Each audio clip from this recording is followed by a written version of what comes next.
Bismillahirrahmanirrahim. Assalamualaikum warahmatullahi wabarakatuh. Selamat bertemu kembali dengan saya Nandang Hermanto dalam seri pemrograman mobile menggunakan Flutter dan Dart. Baik, kali ini kita sudah memasuki pertemuan yang ketiga. Di pertemuan yang ketiga ini kita akan membahas tentang function yang akan dilanjutkan dengan Object Oriented Programming atau OOP. Baik, kita mulai saja bagian yang pertama, yaitu tentang function. Function adalah sekumpulan kode program yang bersama-sama melakukan tugas tertentu, dapat dipanggil dari bagian program yang lain secara berulang-ulang sesuai dengan kebutuhan. Kemudian function ini juga digunakan untuk memecah kode-kode program yang besar-besar menjadi modul-modul yang kecil, sehingga memudahkan pada saat pemakaian dan bisa digunakan kembali pada saat yang lain pada saat dibutuhkan. Berikutnya, function juga membuat program menjadi lebih mudah dibaca dan lebih mudah didebug.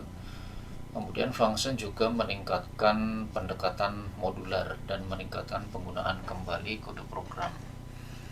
Function memiliki dua tipe secara umum, yaitu function yang mengembalikan nilai dan function yang tidak mengembalikan nilai. Function yang tidak menghasilkan nilai balik atau tidak mengembalikan nilai diawali dengan kata void. Kemudian function yang menghasilkan atau mengembalikan nilai balik diawali dengan tipe data. Berikut ini adalah contoh atau sintak cara pembuatan function. Kalau function yang tidak mempunyai nilai balik, cara pemesanannya seperti ini atau cara pembuatannya seperti ini. Diawali dengan kata kata void, kemudian diikuti nama functionnya, terus di dalamnya ada daftar parameter. Parameter ini sifatnya opsional, boleh ada parameternya, boleh juga tidak ada parameternya, sesuaikan dengan kebutuhan. Kemudian ini adalah isi programnya. Kalau function yang memiliki nilai balik, cara pembuatannya seperti ini. Diawali dengan tipe data, kemudian nama fungsinya apa, terus ada daftar parameternya. Tipe data ini adalah semua tipe data yang valid di Dart. Kemudian daftar parameternya adalah sama saja dengan ketika kita membuat variabel. Jadi intinya yang namanya parameter itu adalah variabel yang dibuat pada deklarasi pembuatan function. Kemudian kalau yang function mempunyai nilai balik itu harus jangan lupa ditambahkan return, kemudian nilai baliknya apa. Nah, bagian return nilai baliknya apa ini adalah bagian yang digunakan untuk memberi nilai ke function tersebut atau mengembalikan nilai baliknya. Untuk lebih memahami tentang function ini, kita coba dalam prakteknya, kita praktekkan saja. Kita buka Visual Studio Code-nya. Kemudian kita buat project baru ya. Kita pilih file, kemudian command palette. Nah, kalau biasanya kita membuat menggunakan Flutter langsung, sekarang kita coba mempelajari dengan bahasa Dart-nya terlebih dahulu. Baru setelah kita memahami dengan bahasa Dart-nya, baru kita implementasikan dengan menggunakan Flutter-nya. Kita pilih dulu Dart New Project.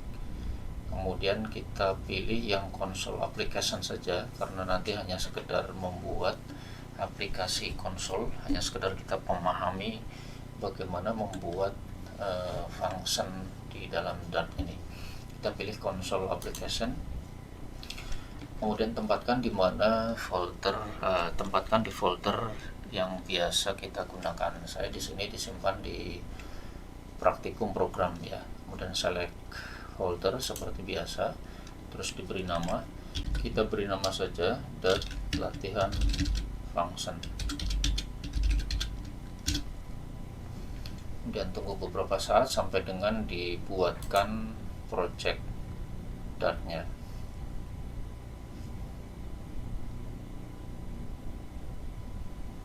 Ya, hasilnya seperti ini ya. Ini langsung saja kita buang, Ctrl A, kemudian kita buat metode utama main seperti biasa. Kemudian di sini bisa kita perintahkan program-programnya seperti yang sudah kita pelajari sebelumnya. Misalkan diperintahkan print. Nah, print ini untuk menampilkan hasil pada debug. Nah, misalkan saya kasih contoh print latihan function.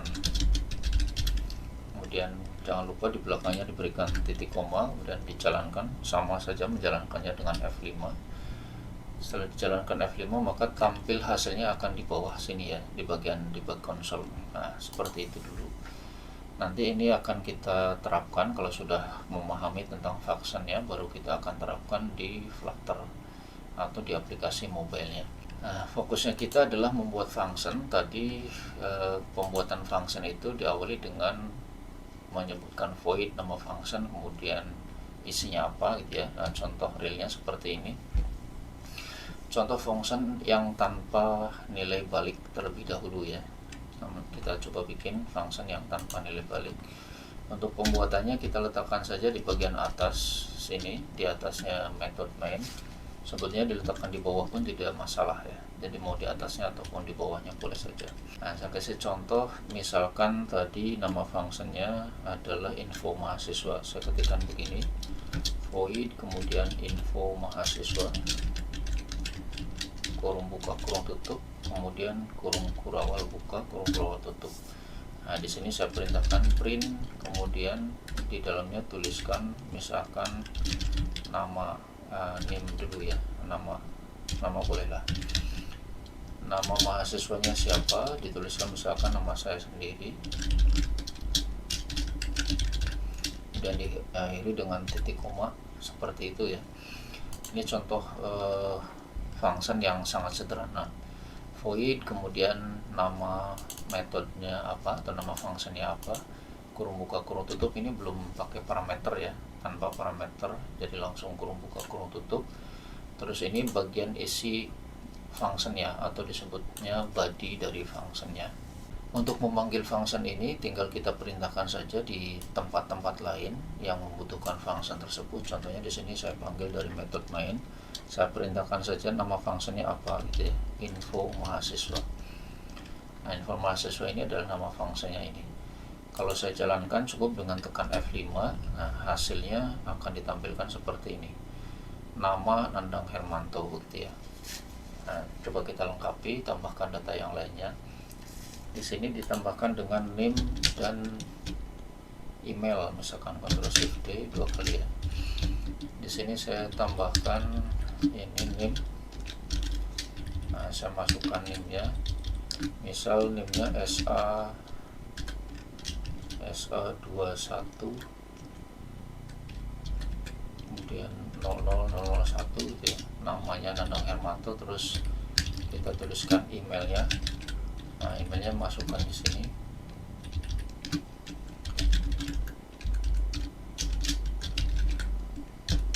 Nah, dan coba dijalankan kembali. Hasilnya seperti itu ya. Ada name, nama, kemudian email. Nah, terus yang namanya function ini boleh kita panggil berkali-kali. Ini saya panggil misalkan 3 kali di sini. Saya panggil 3 kali, saya jalankan lagi, maka datanya akan seperti itu ya.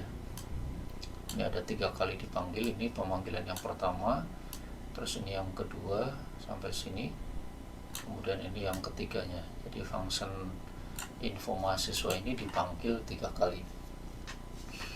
Tapi harusnya kalau menampilkan mahasiswa 3 kali harusnya isinya beda-beda ya gitu ya. Jadi jangan hanya satu saja. Nah, agar data mahasiswanya beda-beda, maka kita berikan saja parameter gitu ya. Kita berikan parameternya kita tinggal tuliskan saja di sini. Menuliskannya seperti apa? Seperti pemesanan variabel biasa. Jadi info mahasiswa ini ada 3 data, ada name, nama, dan email. Saya pesankan saja seperti ini, string name, koma, nama, koma, email. Boleh seperti itu ya. Nah, nanti name, nama, dan emailnya itu akan kita kirimkan dari luar ya, sehingga nanti akan bisa berbeda-beda datanya. Nah, ini kita masukkan di sini name-nya, name seperti biasa kasih dolar ya, string interpolation. Kemudian ini namanya kita masukkan di sini, ini dolar nama, terus emailnya kita letakkan di sini, dolar email. Nah, kalau kita lihat di bawah sini ini sudah dikasih tanda merah ya. kita membutuhkan 3 buah possession argument ya, membutuhkan 3 buah possession argument, tapi kita belum mengisi satupun gitu ya. Kalau kita lihat di bagian infonya di bawah sini, ini ada tulisan seperti ini ya, string name, kemudian dinamik nama dan dinamik email. Nah, ini saya hanya memberikan tipe data pada name-nya saja, sehingga bagian yang name itu bertipe string, kemudian nama dan emailnya bertipe dinamik. Nah, dinamik itu apa? Dinamik itu berarti bisa menampung segala macam data, segala jenis data. Nah, kalau biar kita bikin sama, kita sebutkan saja di depannya string. Kemudian ini juga kita kasih string juga. Nah, kalau kita lihat di sini, semuanya sudah bertipe string ya. Name-nya string, namanya string, emailnya string. Kemudian cara pemanggilannya sekarang sudah berbeda karena sudah ada parameternya, maka di sini harus kita tambahkan data-datanya gitu ya. Kalau kita lihat tadi urutannya, yang pertama itu name, kemudian yang kedua nama, yang ketiga email. Jadi urutan pengisiannya sama dengan urutan pada pemesanan parameternya. Nah, ini saya masukkan di sini name-nya, beri tanda petik seperti ini, misalkan SA 21 kemudian 0001 untuk name-nya, kemudian koma, namanya, nama saya misalkan, kemudian emailnya,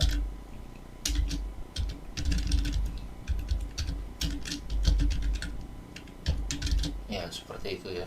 Nah, ini saya hapus saja dulu, kemudian coba dijalankan pakai F5 ya, maka hasilnya sudah seperti itu. Jadi datanya sesuai dengan yang dikirimkan. Nah, bagaimana kalau saya mau memanggil data yang kedua atau mau memanggil function info mahasiswa ini dan mengirim data yang kedua? Bisa di copy saja. Saya ganti misalkan ini name-nya yang kedua seperti ini ya. Terus namanya diganti misalkan, kemudian emailnya seperti itu ya. Dan coba dijalankan kembali. Nah, saat dijalankan ini ada data yang kedua, sudah beda-beda namanya sesuai dengan proses pemanggilannya. Kalau mau memasukkan yang ketiga sama juga ya, tinggal masukkan saja name yang ketiga, misalkan ini nama orang sembarang saja lah, misalkan Joko, ininya emailnya Joko juga misalkan. Kalau saya tekan F5 maka hasilnya seperti itu, sudah ada 3 data begitu ya. Oke, itu yang sangat sederhana, dari mulai yang tanpa parameter dan yang menggunakan parameter. Terus berikutnya kita bisa membuat function dengan parameter opsional. Parameter opsional itu tinggal kita tambahkan saja tanda kurung siku di nama parameternya, mulai dari tipe data ya, tipe data dan nama parameternya. Kemudian jangan lupa dikasih tanda tanya. Tanda tanya ini menunjukkan dia nullable atau boleh kosong. Namanya juga opsional, berarti boleh dikosongkan. Oke, kita coba ya, kita perbaiki program yang tadi. Ini saya rubah yang misalkan name-nya boleh dikosongkan gitu ya. Kalau name-nya boleh dikosongkan berarti saya tinggal berikan saja tanda kurung siku seperti ini ya, di depan dan di belakangnya. Terus kalau seperti ini saja maka emailnya dikasih garis merah, artinya salah. Kalau dikasih garis bawah merah, tambahkan setelah string ini tanda tanya. Ini menyatakan bahwa dia nullable. Nullable itu berarti boleh dikosongkan gitu ya. Namanya juga opsional, berarti boleh dikosongkan. Nah, terus sekarang pemakaiannya seperti apa? Pemakaiannya berarti email ini boleh dikosongkan ya. Misalkan kalau yang atas ini ada emailnya, nah yang ini misalkan emailnya tidak diisi. Nah, mahasiswa yang kedua emailnya tidak diisi, kemudian mahasiswa yang ketiga juga emailnya tidak diisi, seperti ini. Kalau saya jalankan, tekan F5 maka hasilnya menjadi, nah, mahasiswa yang pertama ada name, nama, kemudian emailnya. Mahasiswa yang kedua ada name, nama, emailnya 0 ya. Kemudian mahasiswa yang ketiga juga sama, ada name, nama, dan emailnya 0. Nah, Kalau misalkan parameter opsionalnya itu lebih dari satu, maka tinggal ditambahkan saja di dalam kurung satu lagi gitu ya. Misalkan kalau nama dan NIM-nya itu opsional, maka ini tinggal dipindahkan ke sini saja kurungnya. Kemudian stringnya juga sama seperti tadi, dikasih tanda tanya. Nah, seperti itu saja. Artinya ini namanya juga boleh dikosongkan.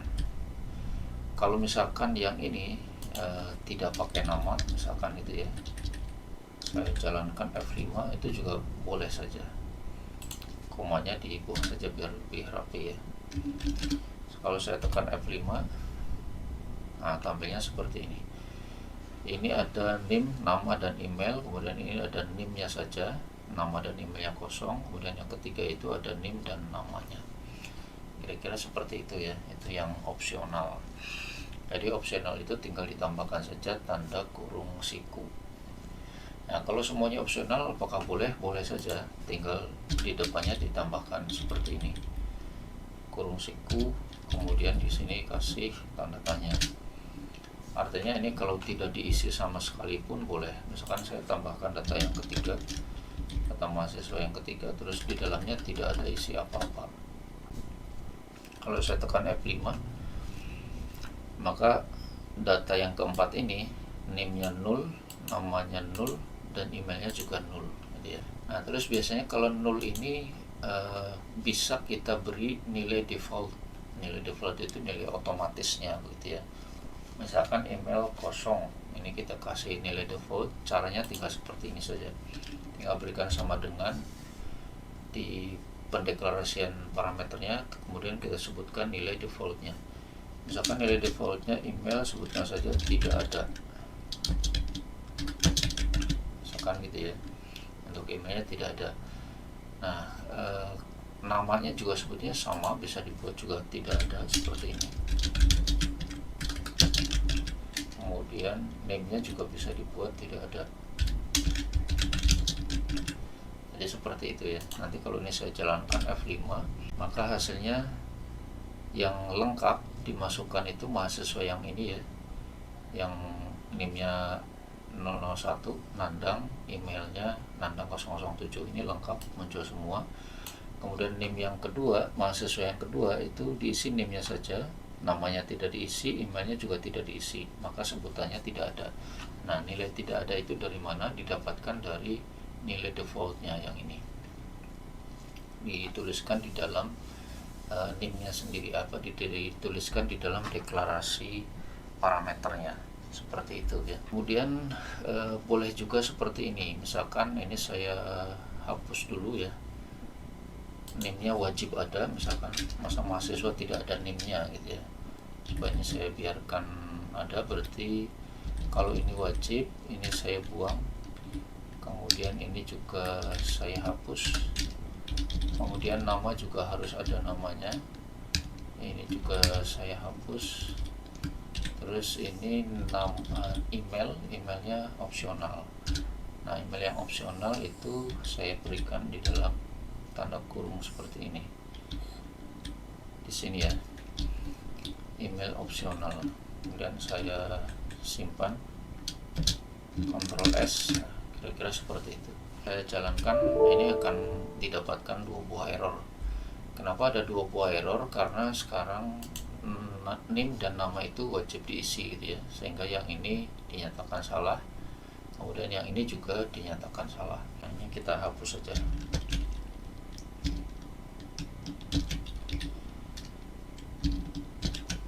Kalau kita jalankan, maka hasilnya akan seperti ini. Bagian debug console muncul begini ya. Misalkan ditambahkan lagi, saya mau merubah, jika emailnya tidak diisi, itu saya pengen emailnya otomatis sama dengan NIM-nya, kemudian @nya @gmail misalkan itu ya. Ini bisa kita tambahkan di sini, berarti tambahkan if, kemudian ditambahkan jika email sama dengan tidak ada. Nah, maka email ini akan kita ganti menjadi, dituliskan saja seperti ini, maka email sama dengan $NIM, pakai string interpolation ya, kemudian @gmail.com, kasih belakangnya titik koma. Nanti kalau ini saya jalankan, ditekan F5, maka hasilnya emailnya sudah berubah menjadi seperti ini. Nah, kalau data yang pertama ini yang Nandang, emailnya Nandang 007 sama seperti ini ya. Kemudian Joko ini kan tidak kita isi emailnya.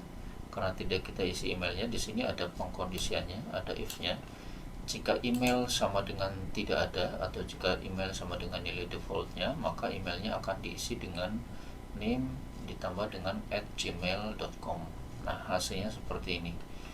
Email menjadi sama dengan name-nya, sama dengan ini ya, ditambah dengan @gmail.com. Oke, itu yang menggunakan parameter opsional dan ditambahkan dengan pengkondisian menggunakan if. Selanjutnya kita coba parameter yang namanya name parameter. Di samping menggunakan position parameter, kita juga bisa menggunakan name parameter. Kalau kita mau merubah dari position parameter ke name parameter, kita tinggal menambahkan tanda kurung seperti ini saja ya, tanda kurung kurawal di deklarasi parameternya. Kemudian semua parameternya dijadikan nullable, jadi dikasih tanda tanya semuanya. Baik, kita coba. Di bagian sini ini akan kita rubah menjadi name parameter. Maka kita tinggal menambahkan saja di sini tanda kurung kurawal ya. Di sini tambahkan kurung kurawal.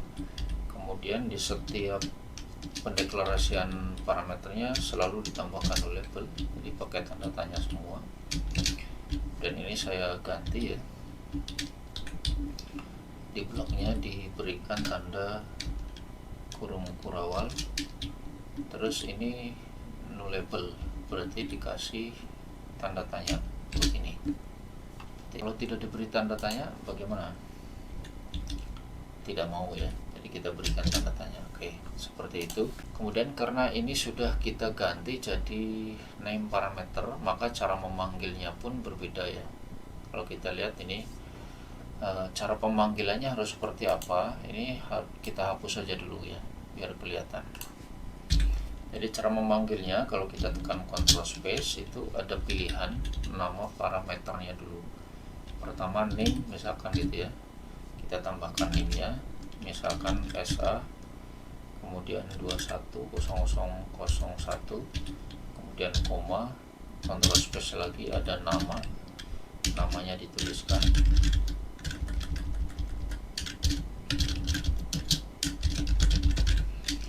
kemudian koma, Ctrl Space lagi, berikutnya emailnya,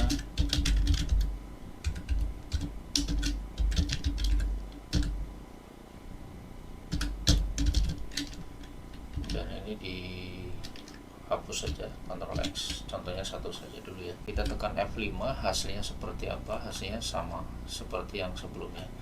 Cuman kalau kita lihat cara pemanggilannya di sini berbeda ya. Jadi ketika memanggil function informasi siswa ini, kita harus menambahkan nama parameternya. Nama parameternya apa? Ditambahkan titik 2, kemudian sebutkan nilai parameternya. Kemudian parameter yang kedua apa? Titik 2, sebutkan nilai parameternya. Seperti itu pemakaiannya. Jadi berbeda dengan yang position parameter ya. Nah, kalau menggunakan name parameter ini, kita bisa memilih mana yang mau kita isikan dan mana yang tidak kita isikan, dan ini semuanya sudah otomatis menjadi opsional semua ya, parameter opsional semua. Kalau misalkan saya tambahkan lagi atau kita ganti saja, namanya saya hapus misalkan begini, ini tidak ada masalah, saya F5 boleh saja. Emailnya ini saya hapus. Kalau saya tekan F5, maka yang terjadi adalah name, nama, kemudian emailnya otomatis sesuai dengan name-nya, karena if yang ini yang masih jalannya, masih digunakan. Kemudian kalau menggunakan name parameter tapi ada yang wajib diisi, misalkan begitu ya, name-nya harus ada, kemudian namanya harus ada, maka kita bisa menambahkan di depannya ini, ditambahkan saja required seperti ini ya. di bagian sini juga ditambahkan require seperti itu. Maka kalau kita lihat ini sudah jadi warna merah ya. Kenapa dikasih warna merah? Karena NIM sudah menjadi wajib dan nama juga menjadi wajib, sementara yang baru dimasukkan baru NIM. Nah, sekarang kita tambahkan di sini namanya saya masukkan, nah seperti ini ya.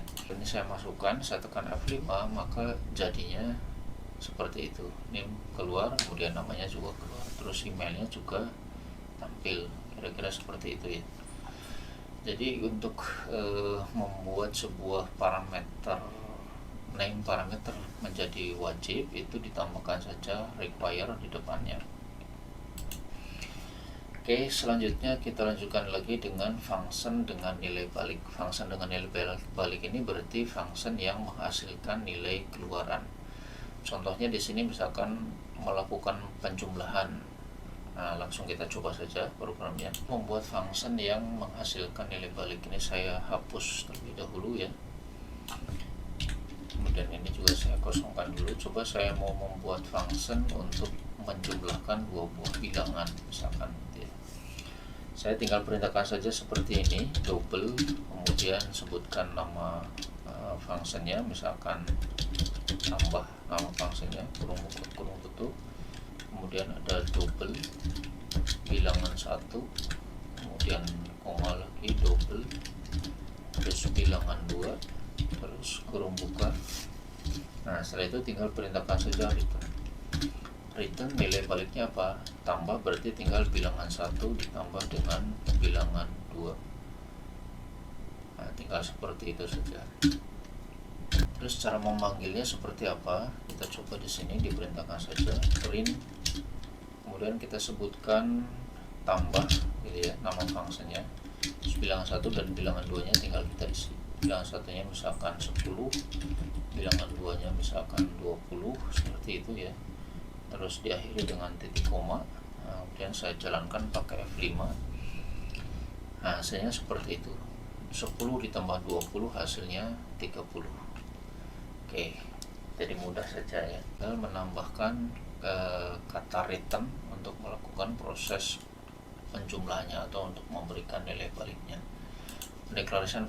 Pendeklarasian fungsinya sama, cuman bedanya ini menggunakan tipe data di depannya gitu ya. Terus bagaimana kalau yang lebih kompleks tadi, misalkan kita bikin nama fungsinya aritmetika.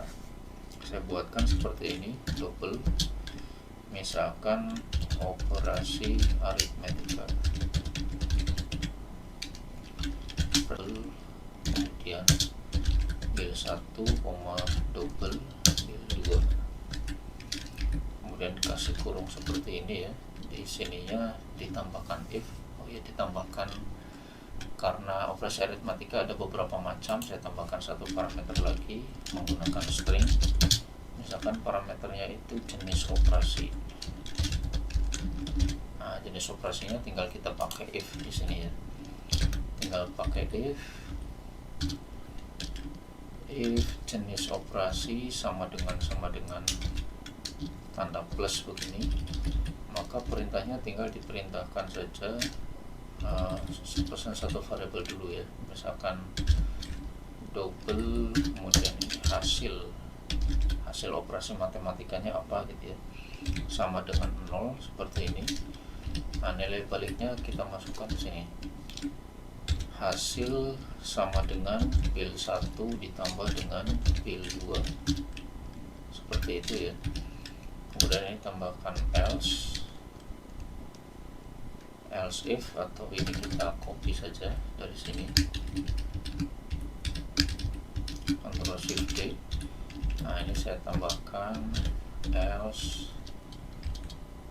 jika operasi matematikanya min, maka ini diganti dengan tanda min begitu ya. Nah, ini di copy saja. Jika penjumlahan maka penjumlahan, jika pengurangan maka pengurangan, jika perkalian maka operasi yang dilakukan adalah perkalian, dan jika pembagian seperti ini, maka operasi yang dilakukan adalah pembagian.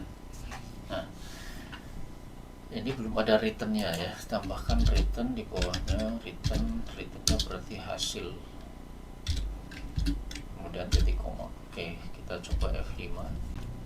Oh iya, belum dipanggil ya, ini masih yang tambah. Ini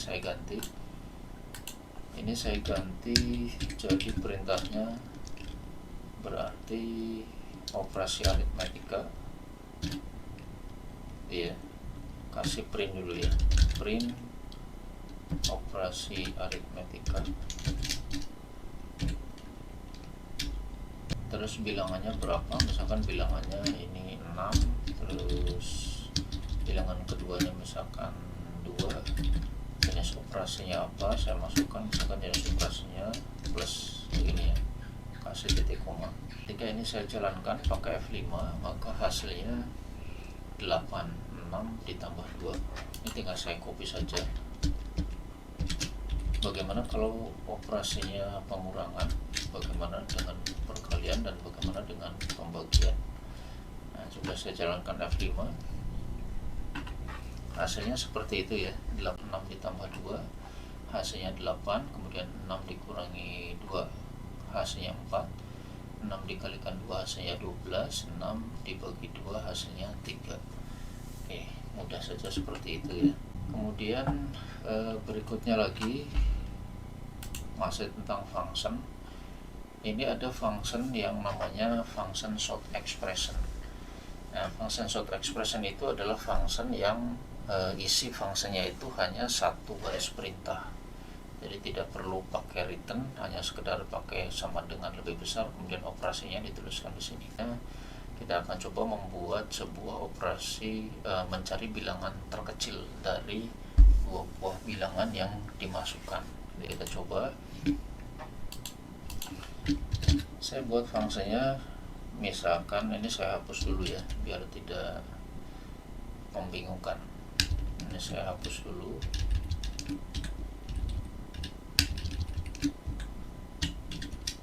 Kemudian ini saya buat di sini namanya, nama fungsinya bilangan terkecil, misalkan double bilangan terkecil atau terkecil saja ya, terkecil kurung buka dari double bil 1, double bil 2, gini ya, kurung buka. Kemudian di sini tidak pakai kurung buka ya, karena ini tadi namanya function short expression, jadi tinggal sama dengan lebih besar. Terus kita berikan perintahnya, jika bilangan 1 lebih kecil dari bilangan 2, berarti tinggal dituliskan seperti ini saja, bil 1 lebih kecil dari bil 2, maka yang kita masukkan adalah bil 1. Bil 1, jika tidak, maka yang kita masukkan adalah bil 2. Hanya seperti itu saja. Jadi sangat pendek ya rumusnya. Nah, sekarang kita buatkan di sini, perintahkan saja print. Yang kita print adalah terkecil dari, misalkan bilangan pertamanya 10, kemudian bilangan keduanya 100. Nah, ini kalau saya jalankan pakai F5, maka yang dikeluarkan adalah 10, karena bilangan terkecilnya kalau dibandingkan 10 dengan 100 itu 10 lebih kecil dibandingkan dengan 100. Kalau ini saya rubah, misalkan ini 100, kemudian ini saya ganti dengan misalkan 80 gitu ya. Ketika saya tekan F5, maka hasilnya adalah ya keluarnya 80, karena 80 itu lebih kecil daripada 100 gitu ya. Baik, sekarang kita coba terapkan function yang sudah kita pelajari tadi di pemrograman mobilenya. Kita coba buka kembali program di pertemuan sebelumnya. Kita buka yang latihan 2 ya. Latihan pertemuan kedua ini ada operasi matematika ya, ada operasi aritmetika. Waktu itu saya pernah menyampaikan ini terlalu panjang ya, operasi penjumlahan kalau dengan cara seperti ini terlalu panjang. karena harus ditulis berkali-kali secara lengkap. Ini operasi penjumlahan seperti ini, kemudian ini operasi pengurangan seperti ini. Kalau kita lihat, yang berbeda di antara operasi penjumlahan dan pengurangan itu hanya di bagian sininya saja, gitu ya. Hanya di bagian sininya saja yang berbeda. Dibandingkan dengan operasi perkaliannya pun sama, hanya di bagian sini yang berbeda dari program sebanyak ini ya. Kemudian dibandingkan dengan yang ini juga sama, yang berbeda hanya bagian ini saja. Coba ini kita terapkan dengan menggunakan function. Oke, agar lebih pendek dari perintah-perintah yang sepanjang ini tadi, sekarang kita coba buat functionnya ya. Untuk membuat functionnya seperti apa, karena ini sudah ada functionnya, sudah proses perhitungannya sudah ada, maka pembuatan functionnya cukup dengan cara di blok seperti ini saja. Kemudian dipilih tanda lampunya, terus setelah itu kita tinggal pilih saja extract method ya, extract method. Kemudian kita beri nama misalkan operasi matematika, operasi aritmetika ya, operasi aritmetika, tekan enter. Nah, ini sudah dirubah, tinggal operasi aritmetika, tinggal seperti itu saja. Kemudian ini sudah dipindahkan ke sini ya perintahnya. Nah, yang selanjutnya tinggal kita tambahkan parameter di sini biar bisa dipakai di bagian penjumlahan dan pengurangan. Seperti ini, tinggal kita tambahkan saja di sini string jenis operasi,